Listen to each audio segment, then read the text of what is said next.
Okay, good evening, everybody. Welcome back to the Lost Road class. As you can see, I'm joining you from my prison cell again, the same prison cell in which we spoke about, wasn't it the Christopher Lee Dracula film, I think, in the Dracula class? I was in precisely the same, the same room that I'm in now, and I'm on the road. I'm down in Charlotte again, where it's quite warm. But fortunately, I believe my internet to be sufficiently reliable for us to carry on here. Please do let me know if there are any problems. Of course, I know sometimes there might be some interruptions of my of my picture or of my audio, which is often on the listener end. But if you tell me when it is, and I see a whole bunch of people tell me all at the same time, I'll be able to suspect that it's on my end, and that'll be good to know. Anyway, but I hope we'll be able to carry on. So, welcome to week 7 of the Lost Road class, and our first real week discussing the Quenta Silmarillion. All right, okay. I'm just going to come clean here at the very opening of class here. I'm not going to even pretend, okay?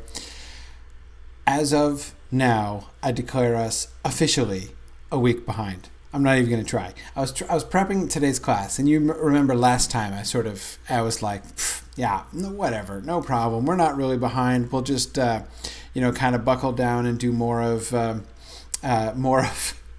of the Quenta next time.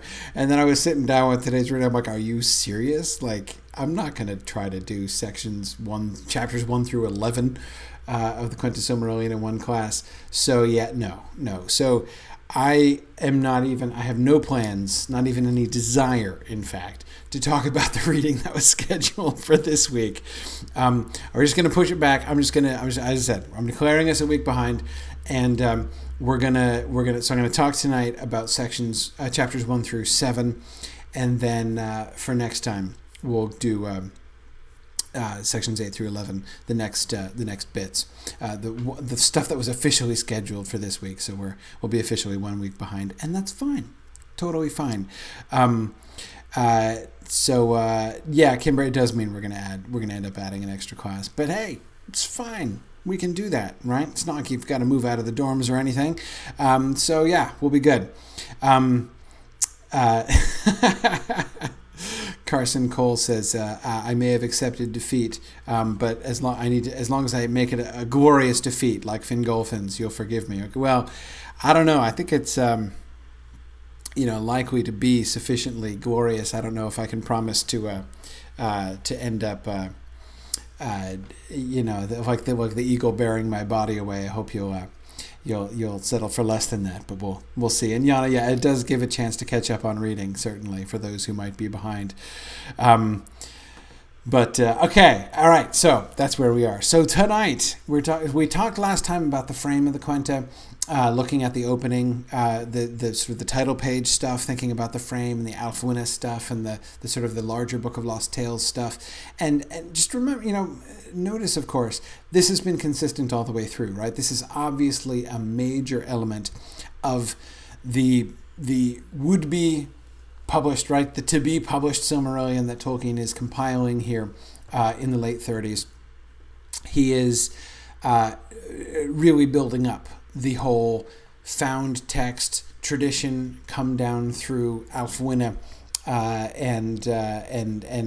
this lore that comes not quite directly, but only at one remove. Well, okay, 2 removes from Pengalod of Gondolin and Rumil of Valinor, right? So, and 2 removes, right? Being the first remove being Alfwina himself, who heard the words of Pengalod and read his writings and took notes and wrote some of the stuff down and memorized a whole bunch of it and came in. But remember, he says he composed most of it in England when he got back to the world of mortal men.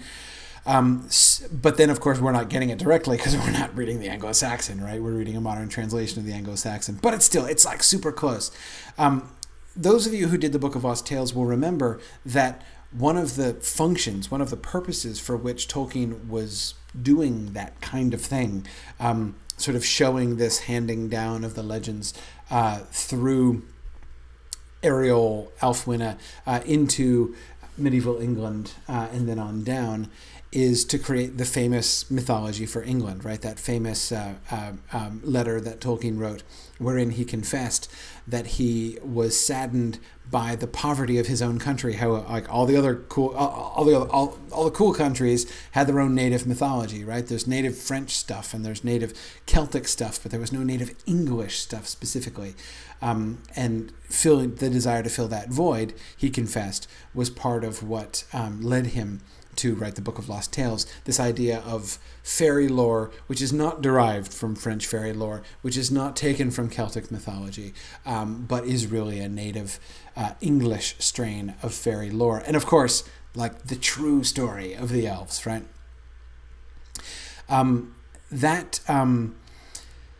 That impulse for Tolkien, he claims that impulse was sort of dying down, and he kind of gave that up, and that was, it kind of fueled his early motivations. And I'm not saying that we necessarily still see the same thing here, but the apparatus is still there, right? Whether or not that's still what he's wanting to do, whether or not that's still what he's trying to accomplish. I mean, it does seem legitimately to be not so much at the center. Those of you who did study the Book of Lost Tales with me will recall that the story, the frame of the Book of Lost Tales, especially as it wound up and brought about its end, was not only a mythology for England, it was a mythology of England, like how the island of England, how Britain came to be there, because of course in the earliest versions England was Tol Eressëa itself. They were identical, and so it was a story of how the island of Britain came to be there and why it's positioned there and how Ireland got broken off from it and all that stuff. So of course it was much more focused on being an explanatory myth of England itself and of English geography and English culture. And we don't see that anymore. Of course, we don't see that at the center at all. All we're getting is a transmitted text, which comes down through an English tradition, through an Anglo-Saxon tradition, through that to the modern era. So we can see it kind of shifting away from that. But again, the frame is not totally different. One last thing from the frame that I want to point to, though. The note on tenses. See, if you're skimming the commentary, I bet you skipped this bit, right? Because you're like, Christopher puts the thing, like a note on the tenses in the text. And I bet you when you were reading that, you were at least tempted to skip that, right? You were like, oh, that sounds pretty skippable, right? But let's look at this. In Q, in the Quenta, the past tense is used throughout in the account of the Valar, but with exceptions in the cases of Alsè, Uinen, and Nienna. These present tenses would probably not have occurred had not my father been imposing the past tense on thought that was not in fact so definite. In the opening section of AV1, there is a mixture of present and past, which is slightly increased in that of AV2. In QS, the present tense is used, with very few exceptions, and those of Manwë and Melko were brethren, and the Feanturi were brethren, were probably fully intended. That is, they were brethren in the thought of Iluvatar. So it's referring to a framework which is past from the time in which it's speaking. Tolkas had great love for Feanor, was early corrected, and Orame was a mighty lord remains. And only Orame was a mighty lord remains, a repetition of the phrase in the Quenta. In paragraph 2, the manuscript has the elves named the Valar. The typescript has name. Okay, so here's my question. What is so exciting about this? This is an exciting paragraph. I can feel the excitement radiating to me over the internet. Everyone is over there is like about the tenses. But you see, what's the trend? What does this show us? What do we learn about Tolkien's conception of the story and the frame of the story from this paragraph? First, let's make sure we get the facts right? Because I have to admit, I think that Christopher Tolkien is not at his maximally lucid in this paragraph. What happens? In the old version, right, in the Quenta was in the past tense. Almost all the time, it was in the past tense. In the Annals, which were written afterwards, we get a mixture of past and present. In the revision of the Annals, which was written right before the Quenta Silmarillion, this text, the QS, we get even more, right? We get more present and less past. And in the Quenta, it's almost entirely in the present. And they're the only occasions on which it modulates into the past are those two sentences, which are like a frame of reference thing. So it's not like it's just in the past tense. And Orome was a mighty lord, which is like a quotation. He's quoting direct. He's using the same phrase from the Quenta, and so in other words, it seems like that was probably a slip that just kind of got past him. So, what do we get from this? What's the conclusion? What's the difference then? How has Tolkien's thought about the story and its frame shifted from the Quenta to the Quenta Silmarillion? And remember, not much time has gone past, right? He finished up that stuff, and now he's redoing it for publication, right? It's been a relatively short amount of time. So what do we see? Good. Josiah says the fictitious author seems to be from a time when elves and Valar still have some presence in the world. Yeah, James Lieback says the text indicates that the gods are still present at the time of writing. Yes. Are we to understand that they're still present at the time of reading? It certainly invites that, right? Well, it kind of leaves it up to us to decide whether we think that's true, but clearly the author was within the story. Basically, I agree with you guys. What this shows us, this trend that Christopher has pointed out for us, perhaps in not the most scintillating terms ever used in the English language, but nevertheless, the trend that Christopher has pointed out to us is one of increasing closeness to the events. The Quenta tells everything in the past tense, and the sense that gives us is, this is an old story. This happened, and then this happened, and then this happened, and this happened. There's a big difference between that and, Manwë is this, and they did, and they do this, and this happens. It's much closer. Now, historians use the present, right, not to imply that they're right there and that it's happening to them at the time, right? It's not like it creates the fiction exactly of immediacy, of happening right around you. But again, there's a reason that historians do that. The reason for the historical present is to increase the closeness, right? To not to be simply kind of talking about it with a sort of with a complete detachment, kind of immerse yourself into the story. It's a really good technique. Literary critics do the same thing, right? You use the critical present very often, most of the time, really, to talk about a text, right? You don't say, Tolkien said this, you say, Tolkien says this. In chapter 3, Tolkien writes blank, right? And you go on and say, as you use the critical present. But again, why do you do that? Why has that technique become a thing, right?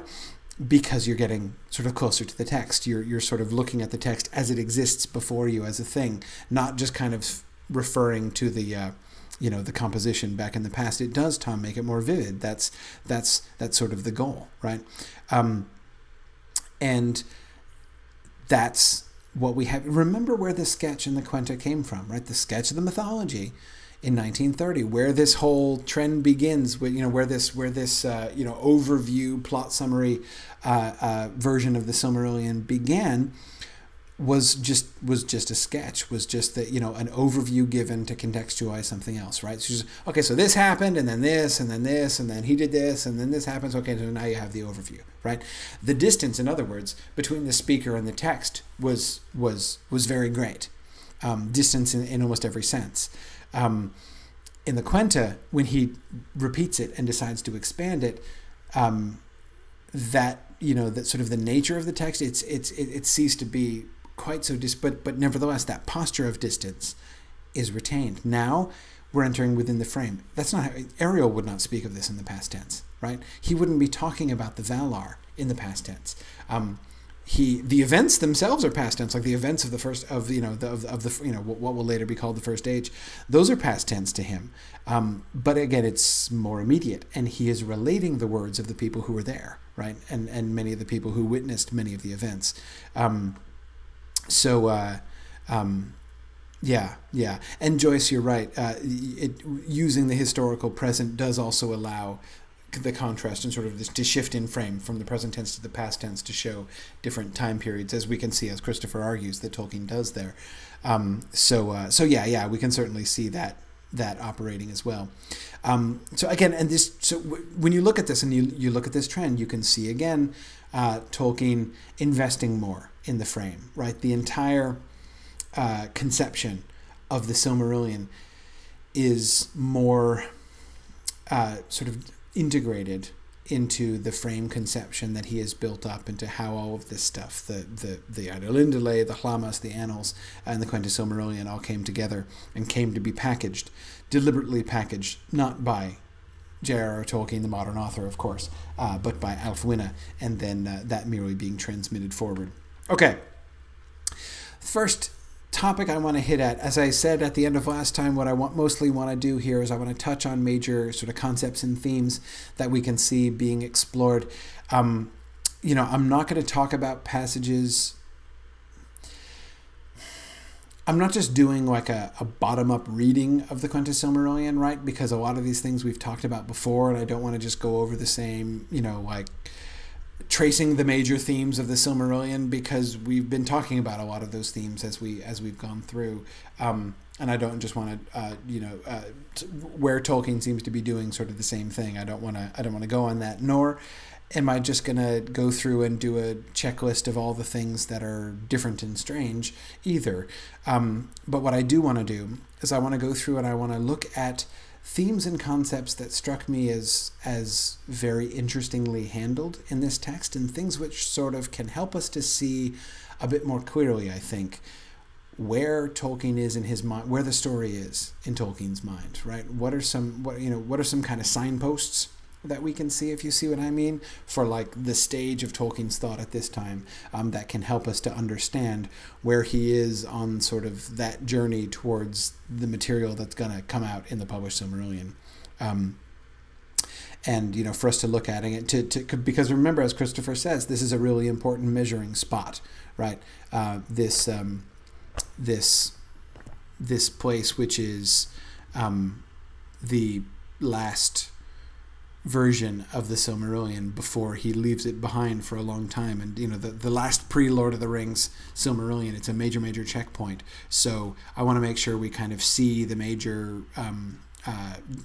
signposts that point to the nature of the story and the nature of Tolkien's thought at this point. So, okay, first, the Valar and the depiction of the Valar. This is a really big deal, obviously, not just because the Valar are pretty important to the story and stuff, but because of the way that Tolkien's own thoughts have shifted about them. So, my questions about this passage are particularly oh, by the way, Karita, yes, I did notice that passage. We're going to be talking about that passage later on. I'm glad you noticed that too. Okay. Let's look at this. No, as I'm going this passage, my main question is for those of you who were here for the Book of Lost Tales and earlier versions. And my biggest, of course, I'll be interested in any observations you have about this text as I read it.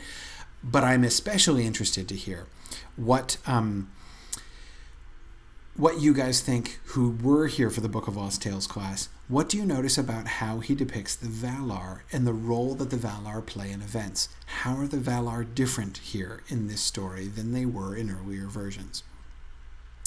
In the beginning of the overlordship of the Valar, they saw that the world was dark, and that light was scattered over the airs and lands and seas. They made, therefore, 2 mighty lamps for the lighting of the world, and set them upon lofty pillars in the north and south of the Middle-earth. But most of the Valar dwelt upon an island in the seas, while they labored at their first tasks in the ordering of the world. And Morgoth contested with them, and made war. He overthrew the lamps, and in the confusion of darkness he roused the seas against their island. Then the gods removed into the west, where ever since their seats have been. But Morgoth escaped from their wrath, and in the north he built himself a fortress, and delved great caverns underground. At that time the Valar could not overcome him or take him captive. Therefore they made their home in the uttermost west, and fortified it, and built many mansions in that land, upon the borders of the world, which is called Valinor. What do you notice? What do you notice? Okay. Let's see. Yana says the Valar seem much less human, less fallible. They don't seem to have kids anymore. Well, they do have kids. The idea of them having children is still there. We see them introduced with children, but they are a little bit. But I agree with you that they are less human. That seems fair.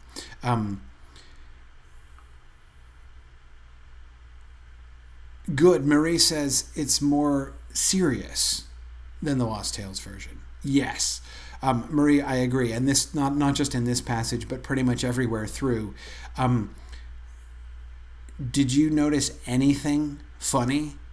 Any element of comedy in anything that the Valar did? I mean, the closest, maybe some, Tulkas isn't exactly played for laughs, but he's kind of maybe he's kind of endearing, but anyway, they're not funny. They're definitely not funny anymore. And they were in the book of Lost Tales, they weren't quite buffoonish, but they were this close to it in places, right? Now Karita makes a really good point. What about the business about the Valar not being able to overcome him? They physically couldn't, or they just didn't, sort of decided not to. Good. Mary was pointing out the same thing, that they're much more grave, that he treats them with great seriousness. They're not comic at all, absolutely. And Joyce, I think that's a really good way of thinking about it, that they are both less powerful and more remote. More remote seems perfectly fair. Jordan Sunderland points out that they're less naive. In the Book of Lost Tales, Morgoth deceives them.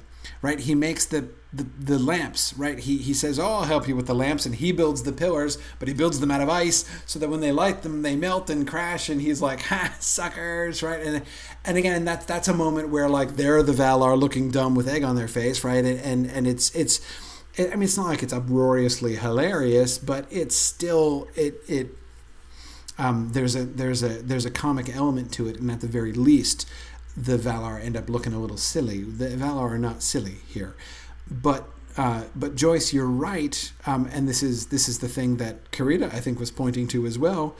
It's not just that they're not more grand and more remote. They're more grave, as Mary says, but they're not more grand, right? They do seem to be less powerful as well. Less tomfoolery, Arthur. I absolutely agree with you. Good. Tom Hillman does argue that it's definitely inability rather than inaction. It's what they couldn't do is what's emphasized, not what they didn't do.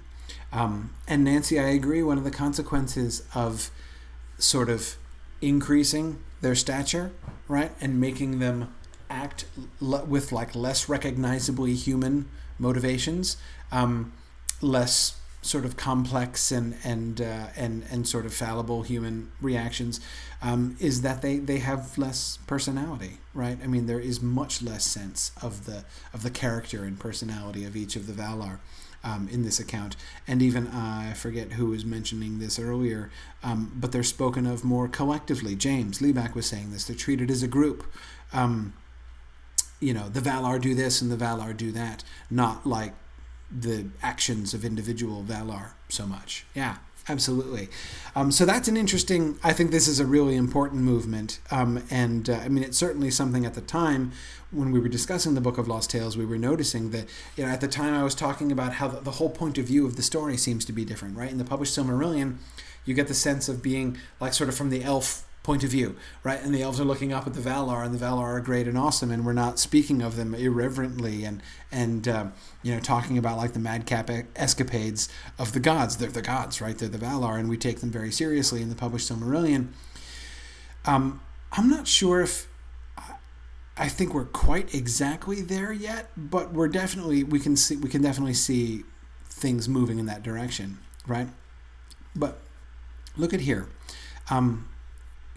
Grander they may be, or graver they may be, more distant they may be, infallible they are certainly not, right? Less culpable, I think they're certainly not.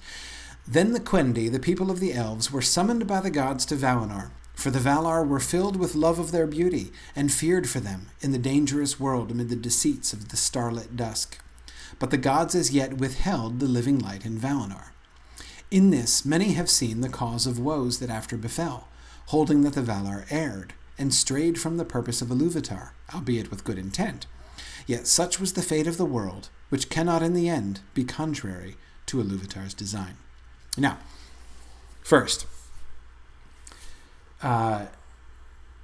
what is the cause of the woes that after befell, according to this passage?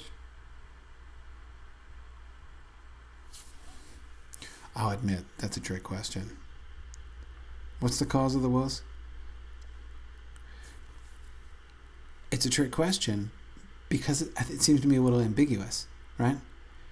I mean, there are two things, right? Exactly. As Arthur says, pulling the elves into the west, right? But also withholding the living light, right? Exactly, as James and Nick were just saying.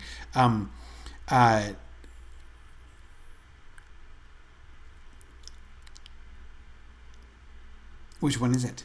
Technically, like grammatically, in this, what is the antecedent of the pronoun this? Well, the antecedent is the noun that comes right before it, right? So that as yet withheld the living light in Valinor, that's the this that comes right before it, right? So grammatically, syntactically, it sounds like in this many have seen, so in withholding the living light from Valinor, but it seems to be referring to the bigger thing that's tacked on the end of the sentence, while that whole the majority of this very long sentence is really focused on the summoning of the elves to Valinor by the gods. But of course,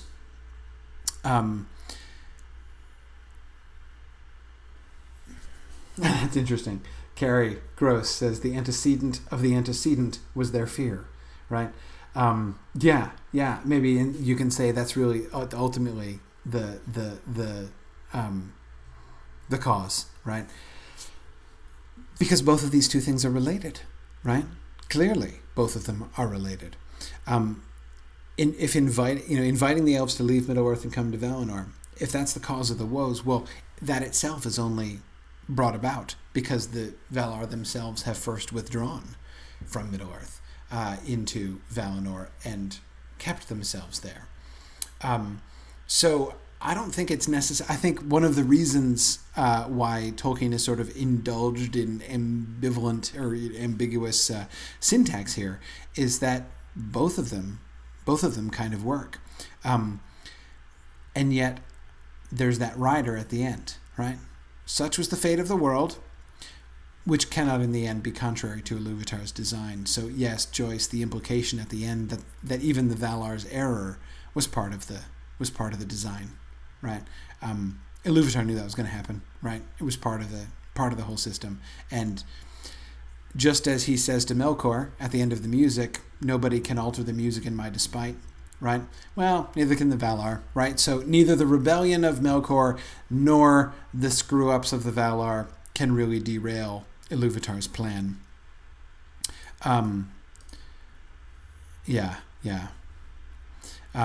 Right, exactly. Tom Hillman says, and yet remain error. Yes, exactly. That doesn't mean that it wasn't a wrong thing. So the text remains. I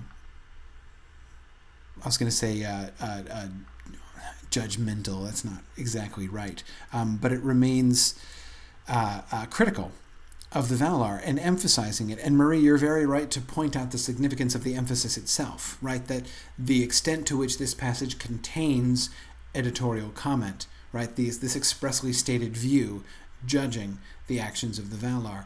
That's an important element in this, especially since, remember the context, right? Remember the frame that this version of the story is insisting upon more, right?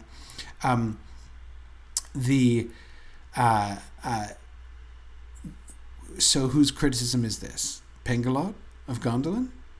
Ælfwine? Is Ælfwine's in this many have seen the causes of the woes that after befell? Is Ælfwine offering us that off his own bat? Or is he merely telling us what the elf sages themselves have concluded? I'm not really sure exactly which that's meant to be. But I agree. Within the context of the frame, that kind of commentary becomes even more interesting. This I found the most fascinating of all of the Karina points out that, it's like, I'm not saying they messed up, but some people say they messed. It's said, not necessarily by me, but that Karina, I would almost suggest that particular element of it maybe could be an argument in favor of its being Ælfwine, right? Sort of passing that along, like I'm just saying, I heard that, totally wasn't me. This passage is the one that I found. Of all of them, I think this one, to me, this is the most surprising Valar moment in this section of the Quenta. And Orome, looking upon the elves, was filled with love and wonder, for their coming was not in the music of the Ainur, and was hidden in the secret thought of Ilúvatar. But Orome came upon them by chance in his wandering, while they dwelt yet silent beside the starlit mere, Cuiviénen, water of awakening, in the east of Middle-earth. And the gods were amazed, all save Manwë, to whom the secret thought of Ilúvatar was revealed in all matters that concern this world. Manwë sat now long in thought, and at length he spoke to the Valar, revealing to them the mind of the Father, and he bade them return now to their duty, which was to govern the world for the children of Ilúvatar when they should appear, each kindred in its appointed time. Lots of really interesting things here, right? So, point number one,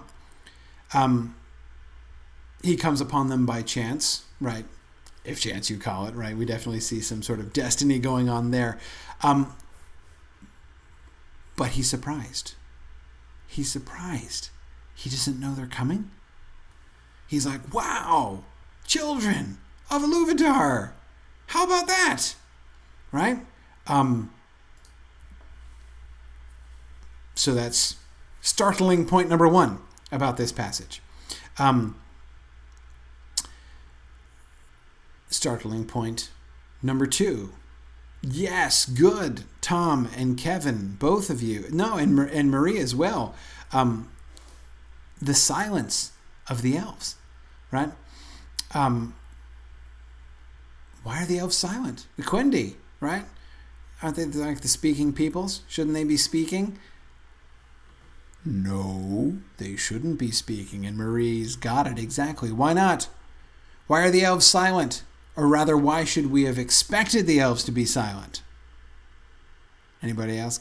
Exactly. Good. You guys have got it. Because we are all careful students of the Llamas, right? We've read the Tree of Tongues. Where does Elvish language come from? The Valar, from Orome, right? Their tongues are in the class, the philological class, Oromian tongues, because Orome teaches them the language. So they have to be silent because if they derive language on themselves, then we've got a totally different philological situation, right?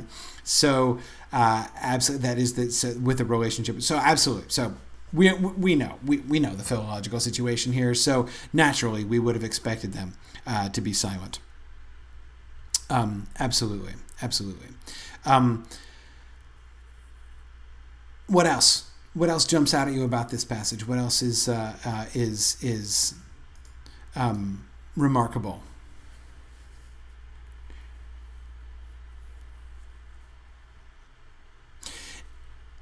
Yeah.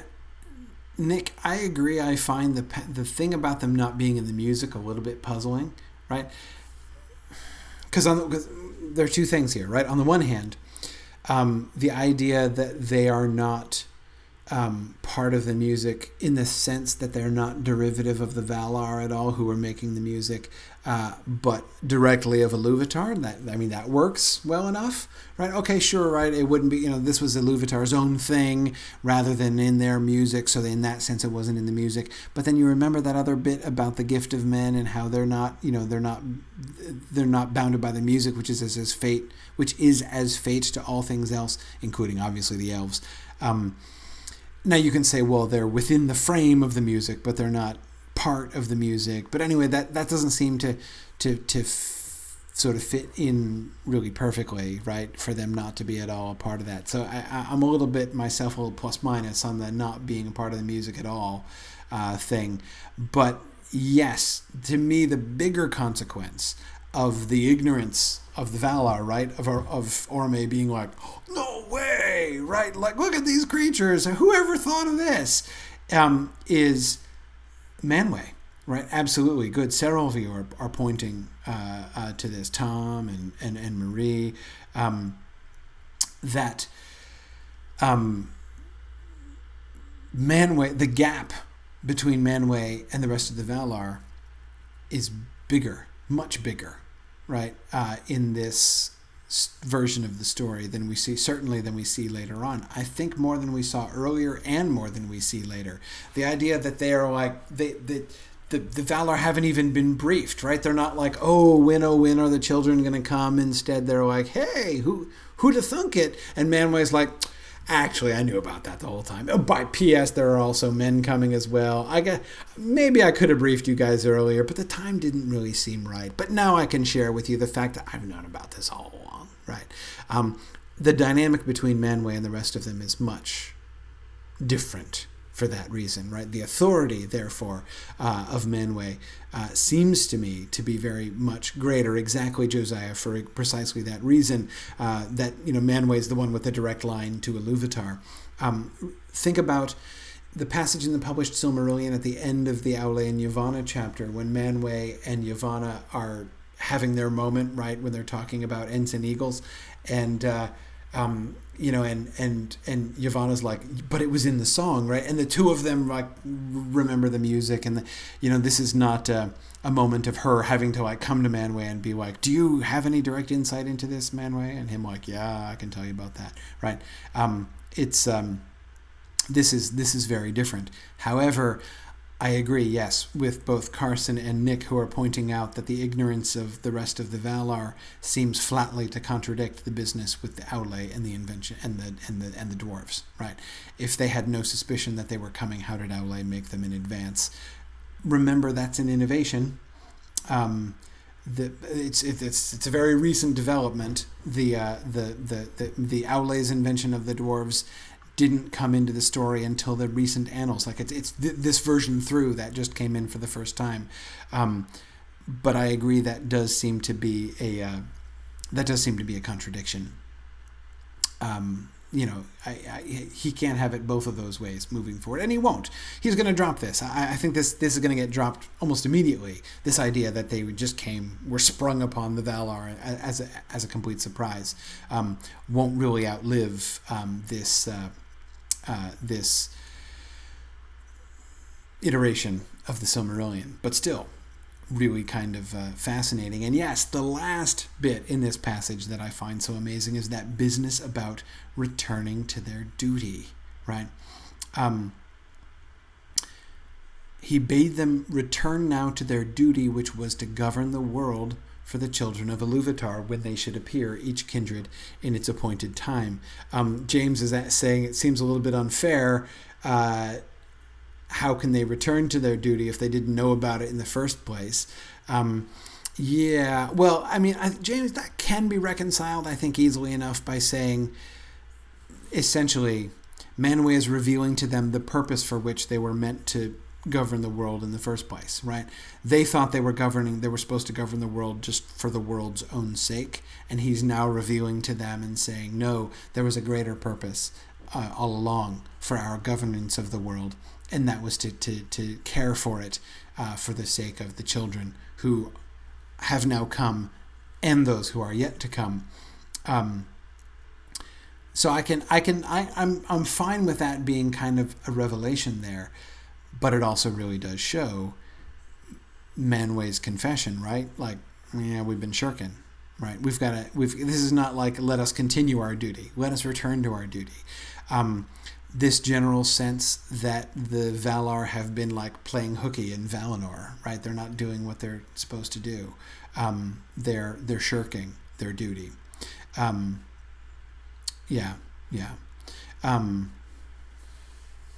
Yeah, you're right, Margaret. I mean, it wasn't in the job description, but it's okay. You know, I think it still works. It still works. But again, the extent to which this is tied, you know, the error, the serious error of the Valar is really being emphasized here. Hoarding the light in Valinor, themselves staying over in Valinor, the way in which they play favorites, the Valar play favorites with Valinor and neglect the rest of the world. Neglect would be the word, right? Fail in their duty, shirk their duty. Sorry. Okay. All right. A couple other things. The next two passages that I want to look at are not just about the Valar in general, but to me are really interesting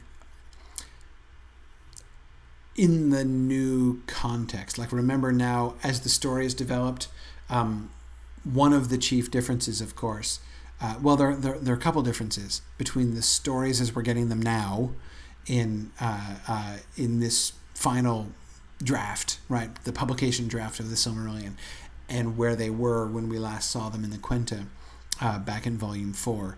And we have some new context for this. This is one passage that jumped out at me. That's kind of different. Look at all the extra attention that's paid to Taniquetil. How do you make sense of this? But Manwë and Varda had halls upon the loftiest of the mountains of Valinor, whence they could look out across the earth even to the furthest east. Taniquetil the elves named that holy mountain, and Oyolase, everlasting whiteness, Elarina, crowned with stars, and many names beside. And the gnomes spake of it in their later tongue as Amon Uolos, and in the language of this island of old, Tindbrenting was its name among those few that had ever descried it afar off. Why do we care this much about the mountain? Right? I mean, it's cool. It was always cool, right? I mean, it was always significant because it was the place where Manwë and Varda lived. But that's a lot of names, you know? I mean, you think about it, there are several things that get lots of names, right? But there are only a few things that get this many names. What do those things all have in common? What are those things? What are the things that get lots and lots of names? I mean, in the Silmarillion, and in this version of the Silmarillion I'm talking about, with the stuff that we've seen, Annals, Llamas, Quenta, what gets long lists of names? We've seen a few. Good, Mary. Excellent. The two trees. Right? Remember that long catalog of the names of the two trees that we get in the Quenta? Absolutely. Absolutely.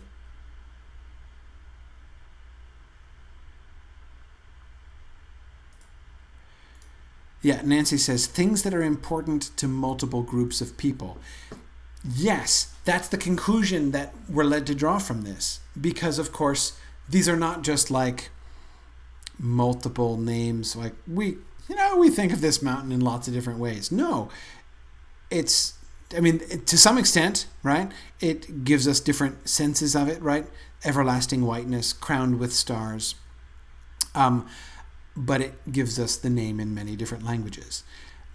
By definition, if we're given the thing's name in many different languages, right in a catalog, right when we meet it, this cues us in to say, this thing is obviously of such great importance that it's going to be spoken of by many different peoples in many different ways over many different times, right?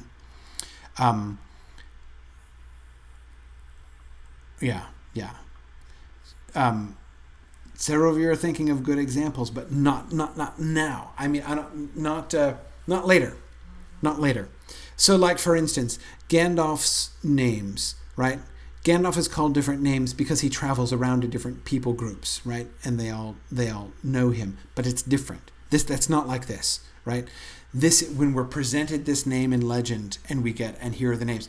Merry's parallel with the two trees. That's exactly the same kind of register, right? When we're introduced to the two trees, the mythic significance of the two trees, like we cannot possibly miss the fact when the two trees grow, this is not a minor deal, right? This is the entrance into the story of mighty creatures of myth, right? Stories are going to be told about the two trees again and again in many different languages. Their names and memories will be retained by many people over lots of stories going to be told about them, right? That the other things are like the elves themselves. Think about those long lists that we get for the 3 different kindreds of elves, like in the footnotes where they're called like the light elves and the spear elves and the blue elves and the sea elves and all of the like they have been called and thought of in all of these different ways, right? So like the elves and the peoples of the elves themselves also have this mythic significance. The trees clearly have that significance. But again, no, not Gandalf, not Gondolin, not Túrin. This text, what we've read so far, just sections 1 through 7 of the Quenta Silmarillion itself, I want to be looking at it from within the context of this text itself. Not just things which are given lots of names in other places, but things that are being presented like this. Again, like the trees were, like the elves were, right? What this shows, good, James, the Valar themselves. Yes, we do get that of them, and especially some of them, right?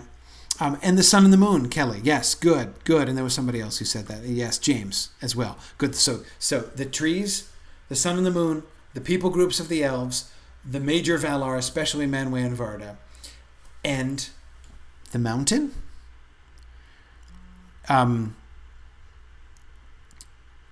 Why? Or, I say why. I should never ask the why question because it suggests I'm asking something different from what I am. What does this show us?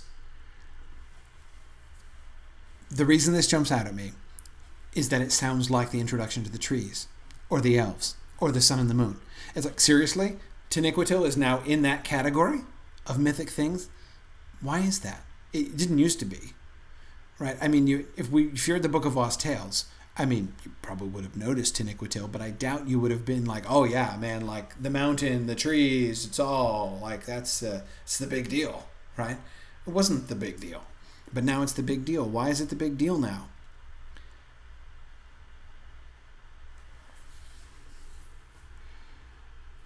Marie Prosser was pointing out that like one of these names is not like the other.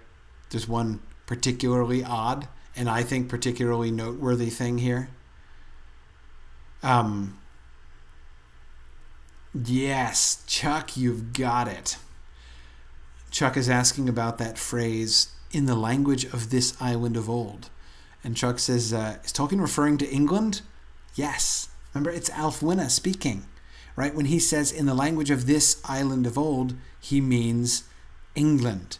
Tindbrenting is its Anglo-Saxon name.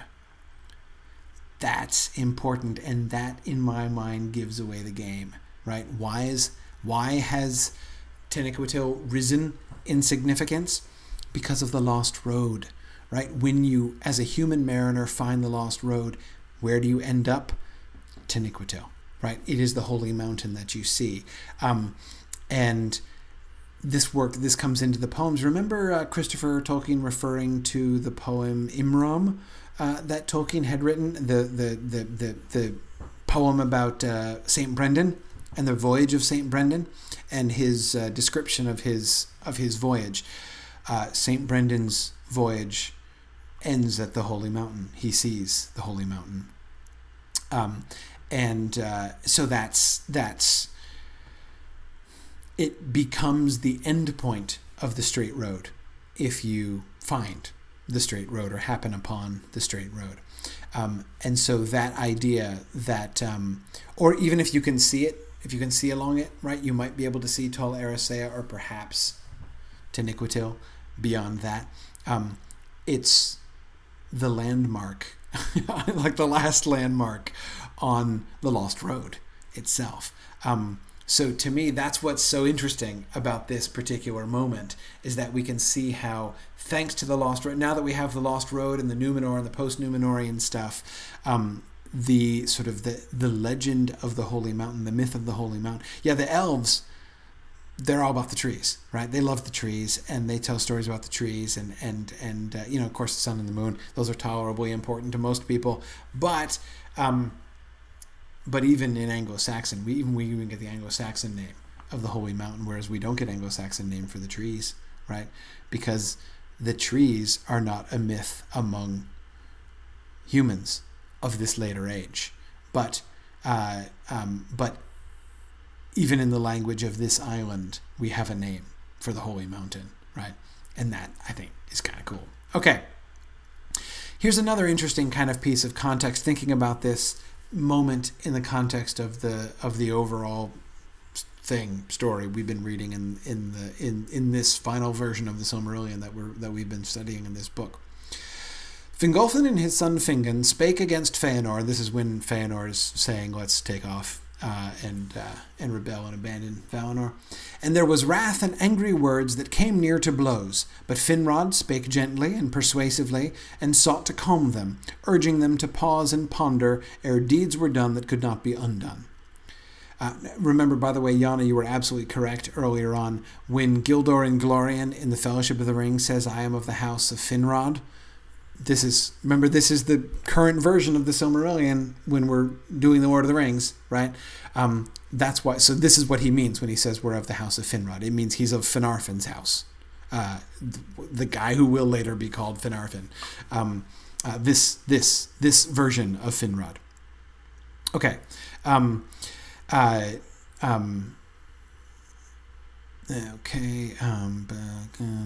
Where was I? But Finrod spoke gently and persuasively, but of his own sons, Inglor, the guy who will later be called Finrod, alone spake with him. Angrod and Egnor took the part of Feanor, and Orodreth stood aside. In the end, it was put to the vote of the assembled people, and they, being moved by the potent words of Feanor and filled with desire for the Silmarils, decided to depart from Valinor. And later on, a little bit after this, we have the Feanor making haste and being concerned that if the wrath and enthusiasm of the Noldor is given time to cool, that they will have second thoughts, right? So he fears delay and is pushing them along as fast as possible. The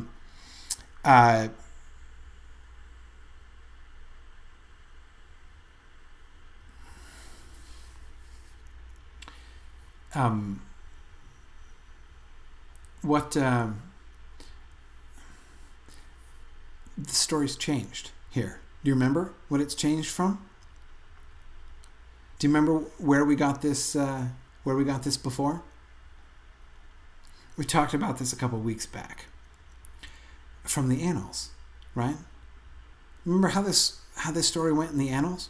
Not the Annals of last time, this time. Like the second version of the Annals. The version of the Annals that are like packaged with this manuscript. Well, typescript here, but yes, exactly, Carson. It is a far cry from the scope of time given in the Annals. This moves much more quickly. How long? Remember how long it took the Noldor to leave? You know, they had their torchlight meeting, right? When did they leave? Yeah, a decade later. There were 10 years packing. Because, you don't want to rush with this kind of trip, right? One Valinorian year, which is 10 years of the sun. Yeah, so a decade of the sun it took them before they up and packed off. So, even an immortal elf might have had time to kind of rethink things a little bit over the course of 10 years. Yeah. James Gleabach does point out that vote taking can take a long time. I agree. Vote counting, that is, he says. Yes, absolutely. But still, that I think is, to me, this is a really kind of illuminating thing. So we have what seems to me just simply a direct contradiction between the annals and here. Now, my point is not to like make fun of that, be like, oh, see, Tolkien screwed up. That's not the point. The point is the two stories are different, right? And it kind of makes sense that they would, because they're stories that are coming at the thing from different ways. I was pointing out the sort of issues with time, and when he's doing the annals, he seems to be the way he kind of the shifts that he makes within these drafts of the annals, and the shifts that he made between the first version and the second version of the annals, you can see him kind of, when he maps it out, he's sort of pushing for it to come out in a certain way, right? When he's thinking of the big picture and doing the kind of overarching plot planning, essentially plot mapping that the annals bring him to do, he wants to kind of make it to come, but when he's actually telling the story, right, it comes out in a different way, and I think a better way, right? This works better as a story. This idea of the Noldor making this rash decision that they're going to regret, and Feanor knowing that it's a rash decision and needing to keep the momentum moving forward, and the way that the Noldor end up like hurtling into the kinslaying. So before they get really time to think through what's happened, now all of a sudden they've committed this crime, and now they at first they didn't take the time to think before they left, and now they can't go back, or feel that they can't go back. So now they're like committed, right? Because they've crossed a border, they've crossed a Rubicon that they can't uncross through the kinslaying. There's a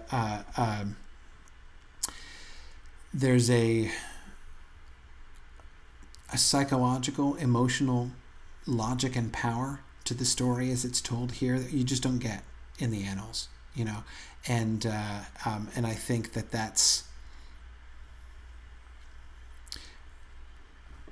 so far from criticizing Tolkien or making fun of him for this contradiction.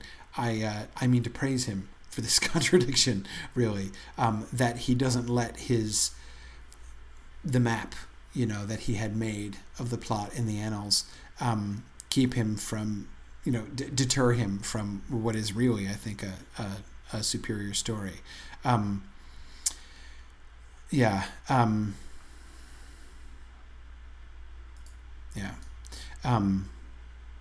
Good, Yana, I agree that it was interesting that Feanor was arguing for leaving before the destruction of the trees and the theft of the jewels. Yes, that was the thing that got him banished in the first place, right? He doesn't draw his sword on Fingolfin. We're told there's strife, right? Not quite seeing eye to eye, but he's already rebelling against the Valar themselves. So yes, his rebellion in that sense really goes further back. All right, two more kind of general Valinorian points, right? Observations about Valinor as he describes it. First, this is really cool, right? In several ways. Feanor and his sons abode seldom in one place for long. They traveled far and wide within the confines of Valinor, going even to the borders of the dark and the cold shores of the outer sea, seeking the unknown. Often they were guests in the halls of Aule, but Celegorn went rather to the house of Orome, and there he got great knowledge of all birds and beasts, and all their tongues he knew. For all living things that are or have been on this earth, save only the fell and evil creatures of Melko, lived then in Valinor. And there were many other creatures, beautiful and strange, that have not yet been seen upon the middle earth, and perchance never now shall be, since the fashion of the world was changed. What do you notice here? What does this show us about Valinor? What does this suggest? Maria's speculating there were dinosaurs and unicorns in Valinor. Yeah, why not? Of course, yeah, makes perfect sense.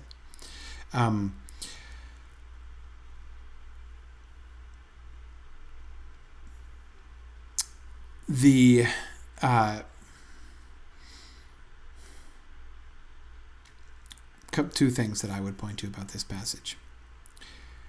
One, the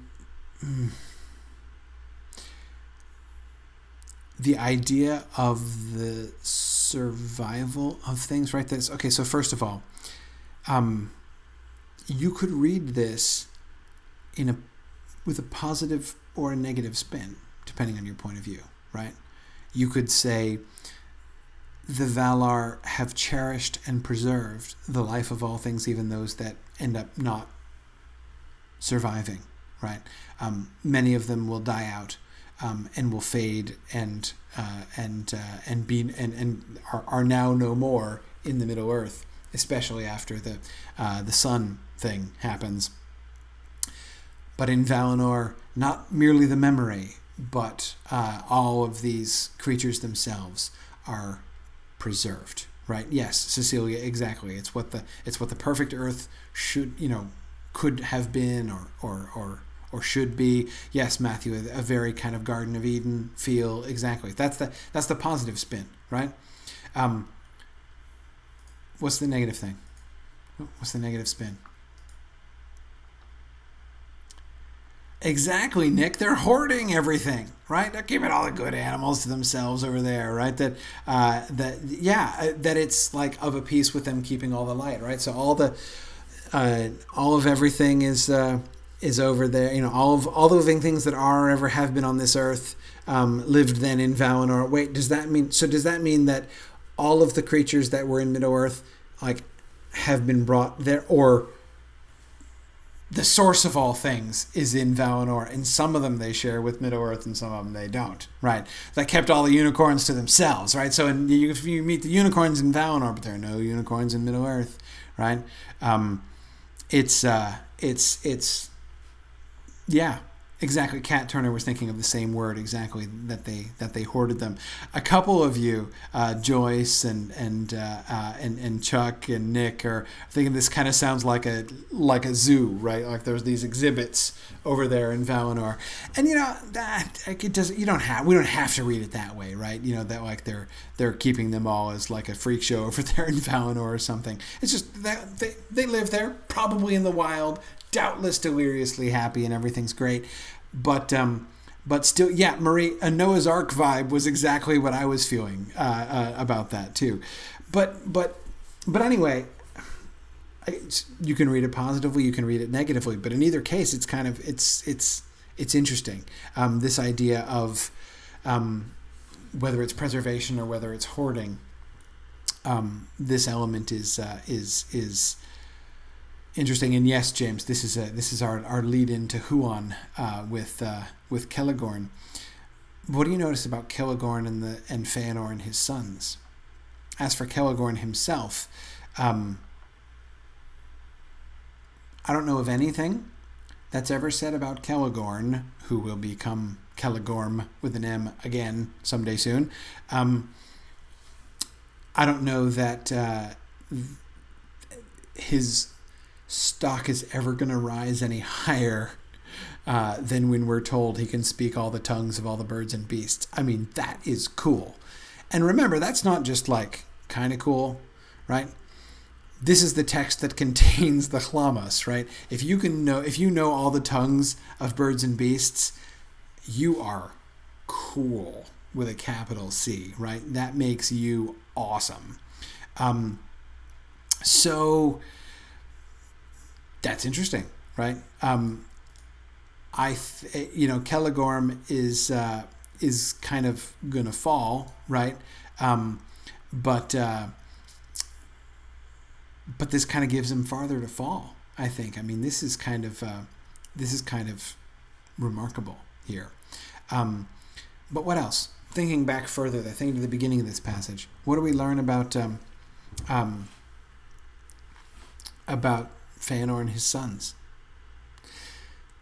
They abode seldom in one place for long. They traveled far and wide within the confines of Valinor, going even to the borders of the dark and the cold shores of the outer sea, seeking the unknown. Yeah, Arthur, I was thinking the same thing. Kind of sounds a little Melkor-ish. Yeah, exactly. Carson and Karita thinking the same thing. Yeah, a little bit. I mean, the parallel between Feanor and Melkor is right there. It's always been right there, right? And this seems to be actually an enhancement of that parallel, an emphasis of the parallel between Feanor and Melkor, even than we've seen before in the past. And interesting, Arthur, that's a really great point. within this context, Celegorn himself is traveling alone and not with his family, right? So just as Melko was apart from all the other Valar doing his own thing, the children of Feanor as a group, right? The Feanorians as a group are apart from the rest of the elves, but then Celegorn himself is apart from the rest of the Feanorians. That's interesting. Yeah, that is interesting. And they're restless. Good. Several of you were pointing to that word, James and Chuck. And Tom, restless. That seems important, right? This concept of long before they are rebelling, right? They are probing the borders. They're not content just to hang out. They're like the opposite of the Lindar, right? Those elves, which will someday be called the Vanyar. They're not content to sit at the feet of Manwë and Varda. They want to explore. Right. Carson says it reminds him of the foolish wishes of the Númenóreans, and I can agree with that. Okay, one other Valinorian concept. No pass led through them. That is so the mountains after. It's too late, right? After the darkening, they decide, okay, we're getting serious about defending Valinor. We already extended the sea, right? So we're across a wide sea, and we already put up the mountains. But now, boy, we're going to make the mountains so tall and so, not even like not to put too fine a point on it, not even a spider is going to be able to climb up the outside of those walls. That was kind of an oversight on our part, but we're not going to make that. We're not going to make that mistake again. No pass led through them, save only at the Calakilia, wherein stood the mountain of Kor. This they could not close, because of the Eldar who were faithful, for all those of elvish race must breathe at whiles the outer air of Middle-earth, nor could they wholly sunder the Teleri from their kin. Because, of course, the Teleri don't even live inside the walls, they live down by the shore, so if they closed up the mountains entirely, well, it would have been really bad. Right, because they'd have cut off the Teleri, and they would have suffocated the other elves. Because remember, we talked about this in the last class. This is one of those things that sounds metaphorical, right? They must breathe at whiles the outer air of Middle-earth. That doesn't just mean they kind of like to go back and look at Middle-earth. It means they literally must get they don't have enough oxygen in Valinor. And we learned about that. We learned about this in the last class when we looked at the Ambar Kanta, that the air, the atmosphere, the physical atmosphere of the world shifts at Valinor, and that's when you get the different the space up above, the Ilmen, which the birds can't fly into, and which only the spirits of Manwë can go into. So yeah, this is like they literally physically need to breathe the air of Middle-earth. So okay, so they've got to do this. Margaret Joyce wonders if the animals have the same problem. I was thinking that too, Margaret. I don't know. Maybe they too have to go and kind of get a few whiffs of the Middle-earth air, and then they're good for a while. I don't know exactly how that works, but anyway, okay. So they have to do that. But the Eldar were set to guard the pass unceasingly. The fleet of the Teleri kept the shore. The remnant of the gnomes dwelt ever in the deep cleft of the mountains, and upon the plain of Valmar, where the pass issues into Valinor, the Lindar were camped as sentinels, that no bird, nor beast, nor elf, nor man, nor any creature beside that came from Middle-earth could pass the leaguer. Whoa! Constant vigilance! This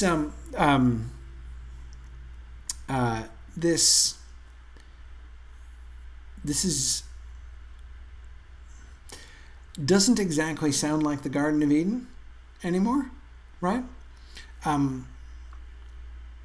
This doesn't really have the whole, peace and repose atmosphere of Valinor. The elves are being tasked now with the guarding of this pass, and the way that what had been merely the settlements of the elves that they had settled in because of their love, right? So the Teleri loved the sea, and so they settled down on the strands of Elvenhome, right on the of the Bay of Elvenhome. They settled down there in the city of Alqualande was their primary place. The Noldor were up there in Tuna upon Kor, where also the Lindar were, but then they moved further inland, right, in Valmar, because they wanted to be closer to Taniquetil and to Manwë and Varda. But now they're camped. Now the Teleri, who used to just kind of hang out at the shore because they liked it there and made boats because they loved boats, right, and ships and sailing on the sea, now they are a navy, right, tasked with patrolling the shores. And the gnomes, right, the Noldor, who in their city upon the hill are now this is now a watchtower, right? This is now a position of strength from which they can defend the pass. And in case anybody gets past them, we've got the Lindar camped as sentinels inside, right? Not because they're closer to Manwë and Varda, but so that they can form a third ring of defense inside. James Stevens says it sounds like they're circling the wagon. Yeah, exactly. And that was James Stevens who said that. And James Liebeck, I agree with you.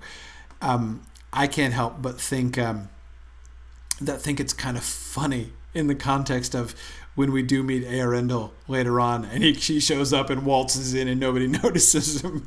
The idea of Eärendil coming in and being like, where is everybody? And turning around and leaving, right? In the context of it's really kind of it was a lapse in vigilance on the one day when someone actually came. Anyway, yeah.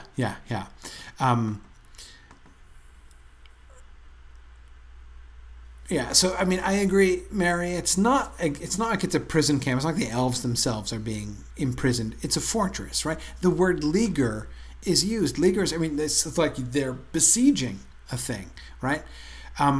Or encircling a thing. Remember that, of course, famously, the other place where you see the word leaguer all the time, and it's still in the published Silmarillion, is when the elves, when the Noldor set up the Leaguer of Angband, right? And they try to hold Morgoth and the forces of Morgoth in leaguer behind their defenses to keep him out of the rest of Beleriand. This isn't the same thing, right? I mean, they're not, but it's, here you're keeping people out instead of trying to keep them in, right? But still, at the end of the day, it's a defensive fortification. Yeah. So Tom, you're right. This is the opposite, right? Not meant to keep out instead of to keep in. But it's hard not to make the connection, right? It's hard not to see the elves in Valinor now living a kind of similar existence, right? They're on military high alert all the time. They're now made into a military force. They're not at rest anymore. This is a strange innovation, I think, very strange innovation. And it's hard. I'm not sure I can point to any other passage in the Quenta Silmarillion that has a bigger impact imaginatively for me on like what life is like in Valinor, right? I mean, this is like a paradigm shifter for me. Did they do sentry duty, right? I mean, did they have were they supposed to be at their post for? Was somebody going to get demerits for missing Eärendil, right? Is there going to be a court martial, right, over like whoever is it like in The Hobbit where the guards got drunk and fell asleep? I mean, like inquiring minds want to know. This is a radical change, and of course it's not going to stay. Well, this will drop out and not make it later on, but it's still a remarkable glimpse that Tolkien gives us here. Okay, I want to look at the Doom of the Noldor. Oh, by the way, Marie, I saw you mention before you were lamenting earlier that I wasn't looking at the oath of Feanor, and I'm not. I don't have a slide of the oath of Feanor. But if you have particular observations, Marie, that you want to make about the oath of Feanor, feel free to make them, and I can mention it. But I wasn't going to look at it in detail. But I didn't want to totally rule out talking about it if you wanted to mention something about it.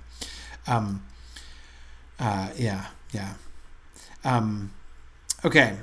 Yeah, Kelly asks who they were trying to keep out. Giant spiders. Giant spiders are high on the list.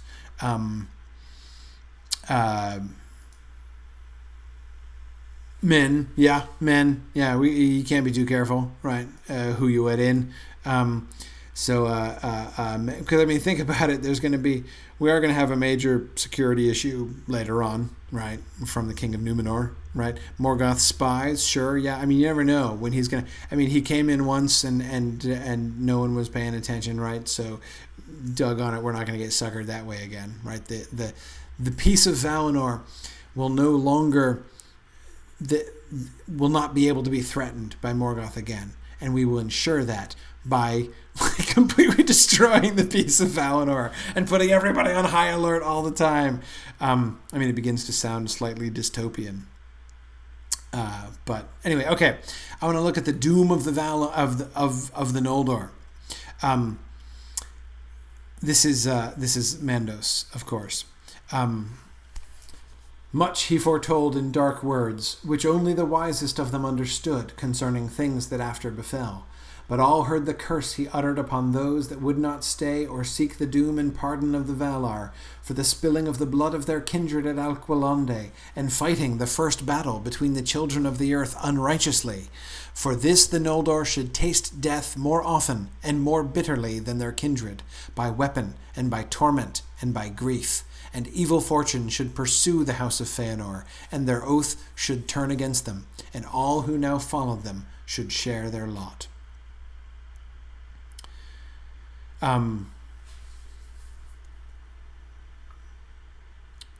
Obviously, one of the really fascinating elements here is we get another one of these moments where when a thing is said, and it sounds, well, not exactly metaphorical in this instance, but in the published Silmarillion, when Mandos says, "Slain ye may be, and slain ye shall be," right? He's making a prediction. He's not saying, "I'm doing something to you here," right?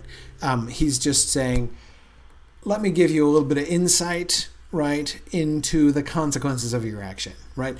The path that you guys have chosen to walk is going to end in tears, unnumbered tears, arguably, but that's where you're going to head, right? That is the inevitable consequence of the path that you have chosen. That's kind of the atmosphere of the Curse of Mandos as we get it in the published Silmarillion. Notice the difference here, right?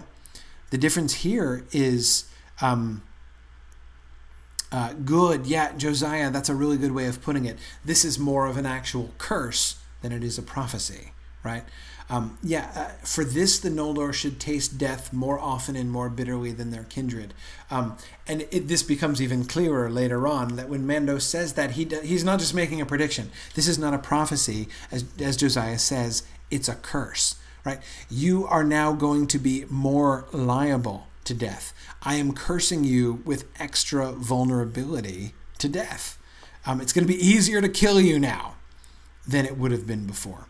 And so that, I think, that seems a really important point. Good. Marie, remind me if I don't get back to it in a second. I don't want to interrupt here, but yes, absolutely. Good. Yeah. Okay, actually, Marie, I will talk about it now. Marie points out in the oath, we do get this version of the oath now has them swearing by the holy mountain, right? So once again, we do see sort of the stock of Taniquetil is consistently rising, right? It's the stature of that in the myths is bigger. Good. Excellent. Okay. more. This, Karita, this is the passage you were referring to earlier, and I loved this passage. I thought this was really neat. And here we get an element which we don't get at all. This is gonna disappear. This is one of those. This is one of those passages I wish we didn't lose. It is said that among other matters, Melko spoke of weapons and armor to the gnomes, and of the power they give to him who is armed to defend his own, as he said. This kind of sounds like a Second Amendment argument. Anyway, the elves had before possessed only weapons of the chase, spears and bows and arrows, that is, hunting weapons. It still sounds like a Second Amendment argument. Never mind. And since the chaining of Melko, the armories of the gods had been shut. But the gnomes now learned the fashioning of swords of tempered steel, and the making of mail, and they made shields in those days, and emblazoned them with silver, gold, and gems. And Feanor became greatly skilled in this craft, and he made store of weapons secretly, as jealousy grew between him and Fingolfin. Thus it was that the Noldor were armed in the days of their flight. Thus, too, the evil of Melko was turned against him, for the swords of the gnomes did him more hurt than anything under the gods upon this earth. Yet they had little joy of Morgoth's teaching, for all the sorrows of the gnomes came from their swords, both from the unjust battle at Alqualonde and from many ill deeds afterwards. Thus wrote Pengelod. Okay.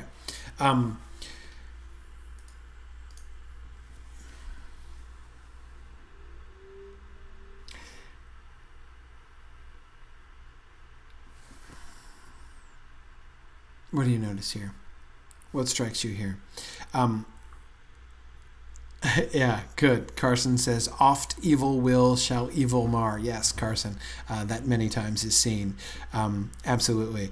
The stockpiling element here, Karita, right? It's not just that they make swords and, maybe they wear them openly and maybe they don't. But yeah, the let us lay in a supply of weapons. The stockpiling